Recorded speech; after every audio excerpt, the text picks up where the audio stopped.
പരാതി അന്വേഷിക്കാതെ എനിക്കെതിരെ വീണ്ടും കള്ളക്കേസ് എടുക്കുക. ഇപ്പോൾ ഇവർ ചെയ്യാൻ പോകുന്നത് എൻ്റെ മൊബൈൽ പിടിച്ചു വയ്ക്കുന്നു, എൻ്റെ കമ്പ്യൂട്ടർ പിടിച്ചു വയ്ക്കുന്നു, എൻ്റെ കമ്മ്യൂണിക്കേഷൻ കംപ്ലീറ്റ് ബ്ലോക്ക് ആക്കുന്നു. എന്നെ ജീവിക്കാൻ അനുവദിക്കുന്നില്ല.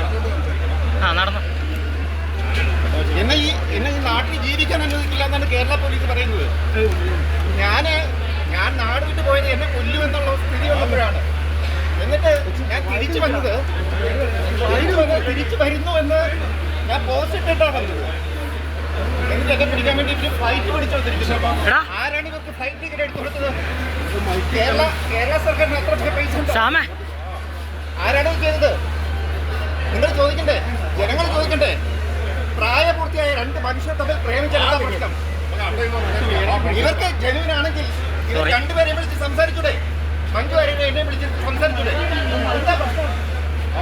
ഇവരെന്തിനാ തടസ്സം നിൽക്കുന്നത്? കേരള പോലീസ് എന്തിനാണ് തടസ്സം നിൽക്കുന്നത്? കേരളത്തിലെ കമ്മ്യൂണിസ്റ്റ് പാർട്ടിയോടാണ് എനിക്ക് ചോദിക്കാനുള്ളത്. രണ്ട് മനുഷ്യർ തമ്മിൽ പ്രേമിക്കുന്നതിന് കേരളത്തിലെ കമ്മ്യൂണിസ്റ്റ് പാർട്ടിക്ക് എന്തെങ്കിലും പ്രശ്നമുണ്ടോ? അറിയോ? എന്താ പ്രശ്നം?